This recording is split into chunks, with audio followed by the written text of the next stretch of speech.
টলমল করছে নবান্নের সিংহাসন। 2026-এর মহাযুদ্ধে কি তবে শেষ অধ্যায় লেখা হচ্ছে মমতা ব্যানার্জির একচ্ছত্র আধিপত্যের? নমস্কার, আমি রাজীব। আপনারা দেখছেন ট্রাভো নিউজ বাংলা, সংবাদ, ভ্রমণ, বিনোদন সারাক্ষণ। আজ আমরা বিশ্লেষণ করব পরিসংখ্যান, সমীকরণ আর রাজনৈতিক বাস্তবতা। প্রশ্ন একটাই, বাংলার কি আসছে পরিবর্তনের পরিবর্তন? বিজেপির আত্মবিশ্বাসের ভিত্তি কি? আপনারা যদি দেখেন তাহলে 2026-এ ইলেকশনে রেকর্ড সংখ্যক ভোট পড়েছে এবং এই ভোটটি প্রথম দফা এবং দ্বিতীয় দফা। প্রায় 92% বেশি ভোট পড়েছে প্রথম দফায়, দ্বিতীয় দফায় সেম 92% বেশি ভোট পড়েছে। এবং লক্ষণীয় বিষয়, ভারত সরকার বনাম তৃণমূলের জন্য একটি যুদ্ধ লেগে গেছিল। শুধু রাফাল আর সুখই বিমান ছাড়া সবকিছু প্রয়োগ করেছিল ভারত সরকার থুড়ি বিজেপি পার্টি, ভারতীয় জনতা পার্টি। তারা ডজন খানেক মুখ্যমন্ত্রীদের নিয়ে এসে, শুধু তাই নয়, প্রধানমন্ত্রী এবং আমাদের স্বরাষ্ট্রমন্ত্রীও এখানে পড়ে থেকেছিলেন 2 সপ্তাহ ধরে। তাই এই কথাটাই বলছি, সারা পশ্চিমবঙ্গ, সারা ভারত দেখলো যে ভারত সরকার বনাম তৃণমূল সরকারের একটি যুদ্ধ, একটি নির্বাচন। এককভাবে একাকুম্ভ লড়াই করলেন মমতা ব্যানার্জি, সাথে সঙ্গত করলেন অভিষেক ব্যানার্জি। এবং এই লড়াইটার কি হবে, কে জিতবে, সেটা নিয়ে আজকে বিশ্লেষণ। যে বিষয়ে কথাগুলো বলছিলাম, যে বিজেপির এত আত্মবিশ্বাস কারণটা কি? রাজনৈতিক মহলে এখনো সবচেয়ে বড় আলোচনা যে বিজেপির এই আত্মবিশ্বাস কিসের ওপরে। তারা প্রচার করছে তাদের মুখ্যমন্ত্রী কে হবে, তাই। তো এই আত্মবিশ্বাসের প্রথম কারণ, বা বিশ্লেষকদের মতে, রাজনৈতিক যারা বিশ্লেষক আছে তাদের মতে, চাণক্য স্ট্র্যাটেজির মতো সংস্থা বিজেপিকে দিচ্ছে 150 থেকে 160টি আসনের পূর্বাভাস। ম্যাজিক ফিগার কত না, 294টি আসন যে ভোট হয়েছে বিধানসভা, তার মধ্যে ম্যাজিক ফিগার হচ্ছে 148টা। তো ম্যাজিক ফিগার এই 48টা লক্ষ্যে ছাপিয়ে যাওয়ার দাবি।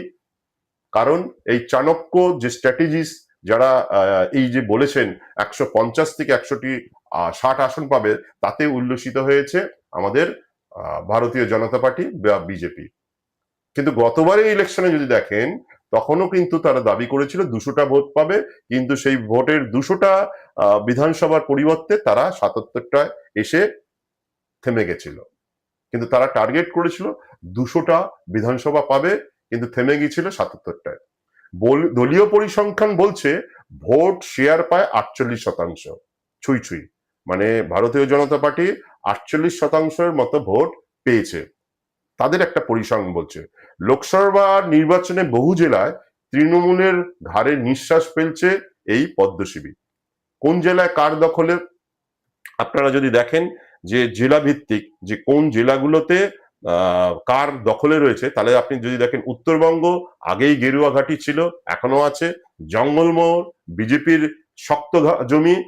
এবার দক্ষিণবঙ্গ শহর থেকে মফস্বল সবখানে পদ্ম ফোটানোর মরিয়া চেষ্টা ভারতীয় জনতা পার্টির। এটাই বিজেপির গেম চেঞ্জার বা স্ট্র্যাটেজি।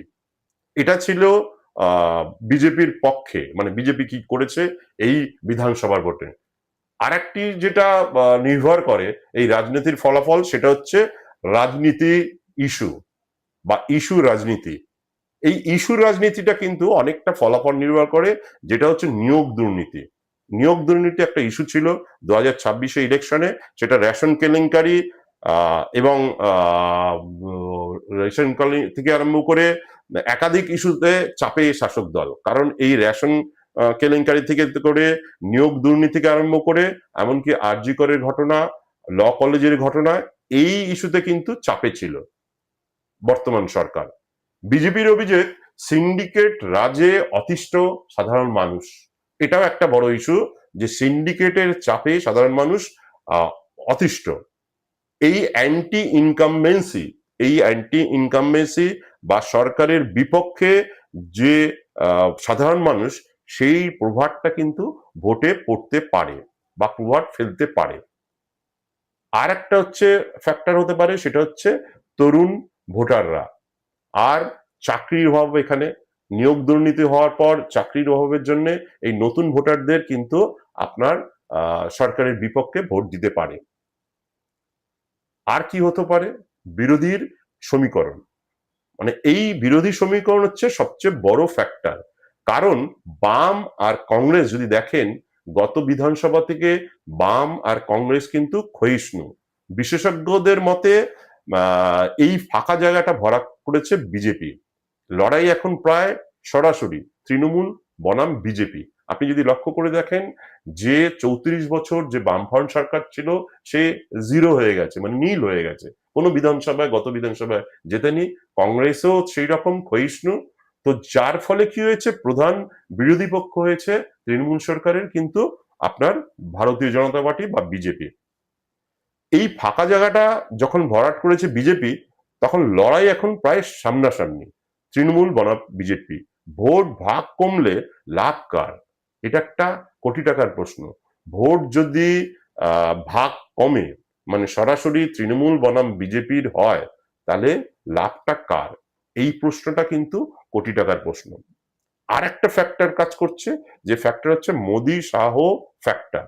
প্রধানমন্ত্রী নরেন্দ্র মোদীর প্রত্যেকটা জনসভায়, এবার 2026-এর প্রত্যেকটা জনসভায় যে মোদী এসছেন, সেখানে কিন্তু উপচে পড়া ভিড় ছিল।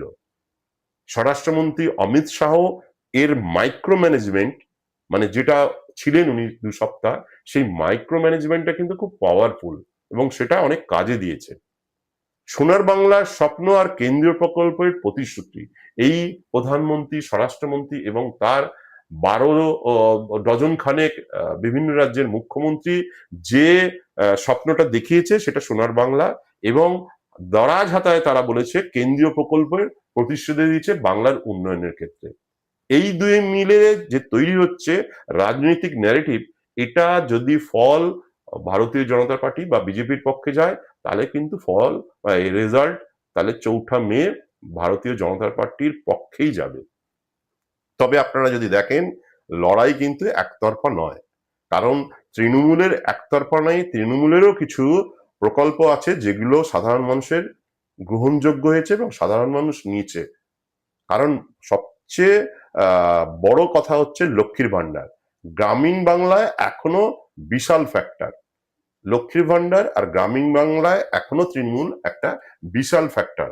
আর সবচেয়ে বড় প্রশ্ন বা সবচেয়ে বড় অস্ত্র মমতা ব্যানার্জি। মমতা ব্যানার্জি নিজের ব্র্যান্ড, ওনার ব্যক্তিগত কারিশমা এবং সংগঠন, মানে সংগঠনও মজবুত, আর গ্রামে গ্রামে শক্ত ঘাঁটি। আপনি লক্ষ্য করে দেখবেন, মমতা ব্যানার্জির যে ব্র্যান্ড, এখনো মানুষ তাকে বিশ্বাস করে, এখনো তার কথায় লাখো লোক জড়ো হয়। এত দুর্নীতি, এত নিয়োগ দুর্নীতি, এত কিছু হওয়ার পরেও মমতা ব্যানার্জির ওপর আস্থা রাখতে পারেন। আর মমতা ব্যানার্জি তা সেটাই করতে পারেন যেটা খাদ্যমন্ত্রী এতদিন জেলে থাকার পর তাকে কিন্তু প্রার্থী করেছেন। মমতা ব্যানার্জি একজন মহিলা হওয়ার পরেও, আরজি করের মতো ঘটনা, ল কলেজের মতো ঘটনা হওয়ার পরেও এবং সন্দেশখালীর মতো ঘটনা হওয়ার পর মানুষ কিন্তু তার উপর ভরসা রেখেছেন। আর একটা কারা ভরসা রেখেছেন? মহিলারা। মহিলারা কিন্তু মমতা ব্যানার্জির উপর সবচেয়ে বেশি আস্থা রাখেন। তার সংগঠন, মমতা ব্যানার্জির সারা পশ্চিমবঙ্গের কোনায় কোনায় তার নেতা, তার সংগঠনের যারা রয়েছেন তাদের নাম হিসেবে চেনেন এবং তার হাতের তালুর মতো জানেন সারা পশ্চিমবঙ্গের প্রত্যেকটা জেলায়, প্রত্যেকটা ব্লকে। আর তার একটি তৃণমূলের শক্ত ঘাঁটি গড়ে তুলেছেন। তাহলে প্রশ্ন, পরিসংখ্যান বনাম বাস্তবতা, কে জিতবে এই লড়াই? বিজেপির আত্মবিশ্বাস, কৌশল, না বাস্তব সম্ভাবনা? বাংলার মানুষ কি রায় দেবেন, এটা তো জানবেন আপনারা 4 মে। 4 মে আগামী সোমবার আমরা জানতে পারবো কে জিতবেন। শেষ কথা বলছি এই বলে, যে শেষ কথা বলবে ব্যালট বক্স। সময় উত্তর দেবে। নবান্নে থাকবে কার পতাকা? আর এই কথার শেষে আমি একটা আপনাদের কাছে প্রশ্ন রাখবো, আপনি কি মনে করেন? এই কথাটা আপনার মতামত জানার জন্য আপনার মূল্যবান মতামত দিন আমাদের কমেন্ট বক্সে। আর যদি ভালো লাগে আমাদের এই বিশ্লেষণ বা আমাদের ভিডিওটি, সেটি লাইক করুন, শেয়ার করুন আর সাবস্ক্রাইব করুন ট্রাভো নিউজ বাংলার ইউটিউব চ্যানেলটি। বাংলার সবচেয়ে বড় রাজনৈতিক আপডেট পেতে চোখ রাখুন ট্রাভো নিউজ বাংলার আমাদের ইউটিউব চ্যানেলটিতে। আজকের মতো এখানে বিদায়। ট্রাভো নিউজ সংবাদ, ভ্রমণ, বিনোদন সারাক্ষণ দেখতে থাকুন ট্রাভো নিউজ বাংলা।